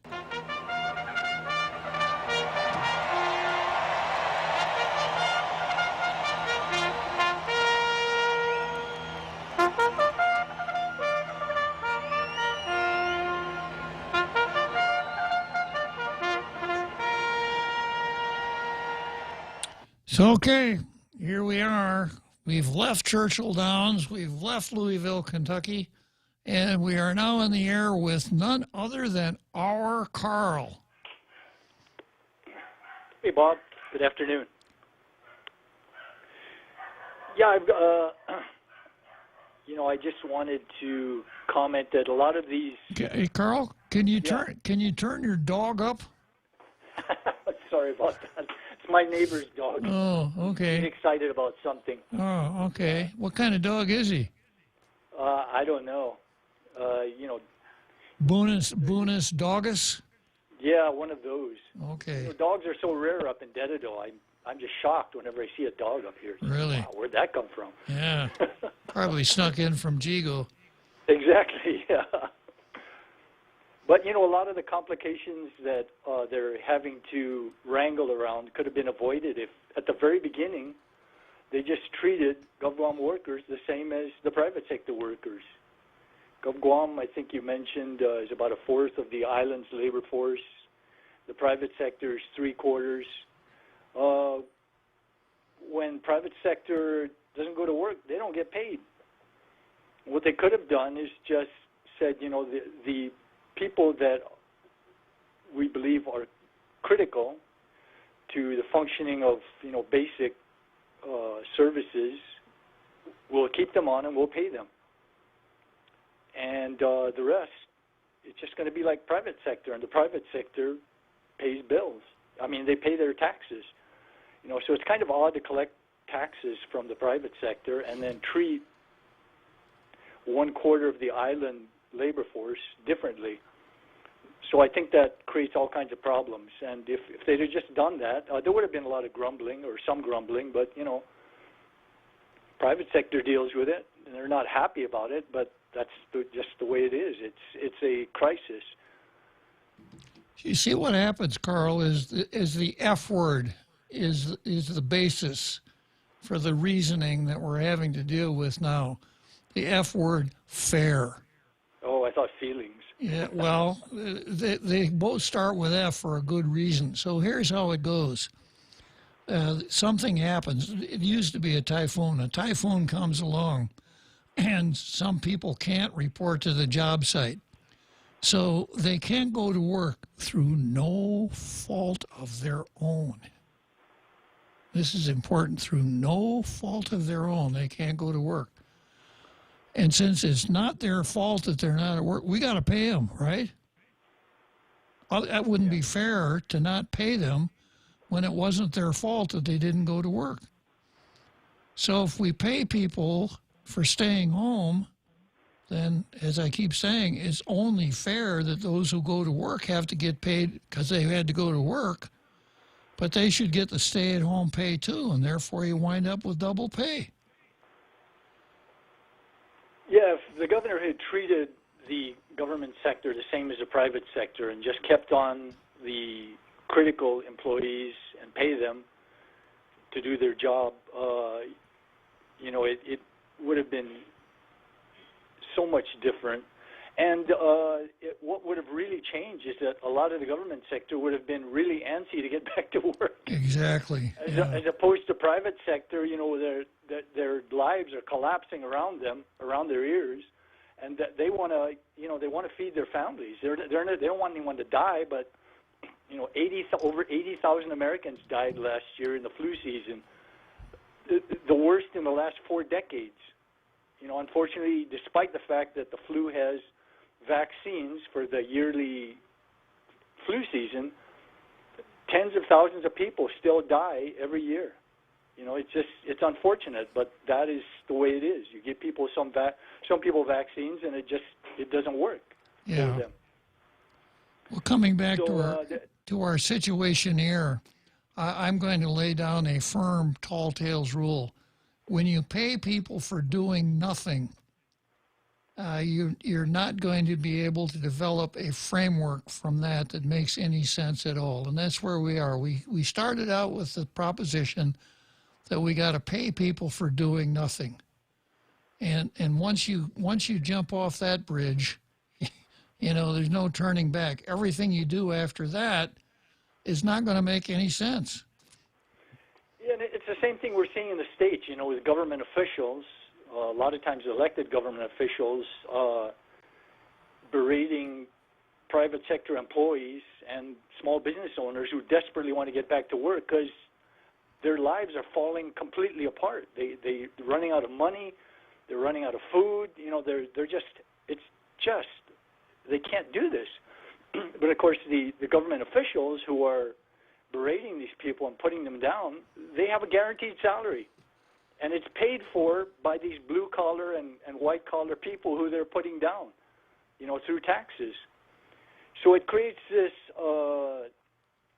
two different classes of people. And one of them, understandably, is not that excited about ending this situation because, they have a guaranteed thing going on. I don't blame them. I would probably feel the same way. And then the other people who have no pay coming in, their money, whatever savings they have, and many of these people were living paycheck to paycheck, it's disappearing. It's evaporating. I know of one person that's been going at this for several weeks and still hasn't got any assistance from the federal government, that magical $1,200 check. And she is really freaking out. And so when you create these two different classes, you have a class that is comfortable with the situation the way it is and, that tends to accuse private sector employees of just wanting to kill people, And that's not true. They have families. They have bills that are piling up. The food is disappearing. The savings are going. It's just falling apart around their ears. So we have this two-class thing going on, and that's what I think has caused a lot of the problems. Is if you just treated everybody the same, we're all in this together. We're going to overcome this together instead of apart, which is what we have now. There wouldn't be all these. They wouldn't be dancing around the issue like they're doing now. Well, tomorrow the legislature is dancing into session at 2:30, an emergency session to deal with the 3 bills. What the emergency is hard for me to figure out. Let's assume let's start out with the proposition that I am completely on board with the idea of paying people double pay. If we did it tomorrow or if we did it a month from tomorrow, would it make any real difference? No, it wouldn't make any difference. You know, we could have public hearings, we could go through the regular process, but the senators are afraid that if they don't do it right away, all the government of Guam employees that had already spent that double pay are going to be angry with them. That's the emergency. So anyhow, our Carl, I've got another one of ours on the line. I've got our Fred on the line. So can I say goodbye to our Carl and switch to our Fred? Sure. One last quick thought. They created this mess that they're dealing with. They stepped in it big time, and they're having to try and clean it up now. So they created the mess that they're trying to fix. Anyway, yeah, I'll keep listening, and thanks, Bob. Okay, always a pleasure, our Carl. And our Fred, good afternoon. Good afternoon. You know, I had to cut our Carl short to get our Fred on the air this afternoon, our Fred. At least it's still another hours. Yeah, it's the really important folks on Tall Tales, right? And I'll keep our Carl's sentiments going in. So I want to say a couple of things, and then you can come back with your finishing. I think it really is too late to get things jump-started, and I'll tell you why. First of all, I don't see why this double pay it has to be drawn out, and we need to really drag this because it's like I think the congressman said that you're paying the people with the CARES Act funding. Well, that's not a sure thing, Fred. Okay, well, either way, you know what? It's not even it's taxpayers' money going to taxpayers. I don't know why there's such a big deal. We're not asking for money from Adeloop's pockets, from the people that work there. We're not asking for money from their pockets to give to the frontliners. It's taxpayers' money, CARES Act funding, GovGuam taxpayer money, whatever you want to call it. It's taxpayers' money going to taxpayer. Just give it to them. Why is it such a big deal? We have money to appropriate for many other things. But when it comes I can tell you why it's a big deal, Fred. Our Fred? I know they say because GovGuam workers might be furloughed, right? Well, because it's my money. Yeah, it's their money. I just finished my taxes of this morning, and I gotta pay taxes, and I want my taxes to be used properly. And as I keep saying, I'm looking for an effective, efficient government that operating within the rule of law provides basic government services. I'm not looking to provide unearned windfalls for anybody. That's why I think it's a big deal. Right. But do you want the frontliners to get it? No. You don't? No. Really? No. Well, let's go through the drill. Frontliners like firemen. Is a fireman a frontliner? Yeah, I think so. So we got to pay a fireman. We pay him extra when he goes and puts out a fire? No, you're right. Okay. Yeah, and a police officer, he goes out and catches crooks, right? Do we pay him extra when he goes out and catches a drug dealer? No, then in that case, then nobody should get double pay, not the cabinet members either then, right? Absolutely. Okay, you make a good point, and I agree with you. Thank you, R. Fred. Okay, so I'm going to go to my next point.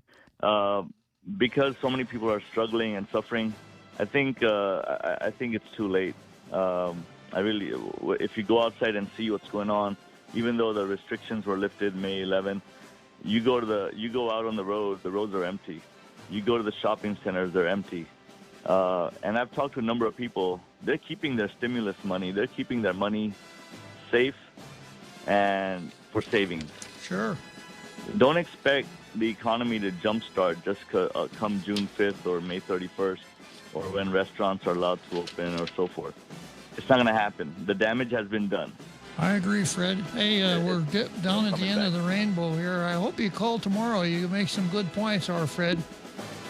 Yes, thank you, and you finish off, okay? Thanks.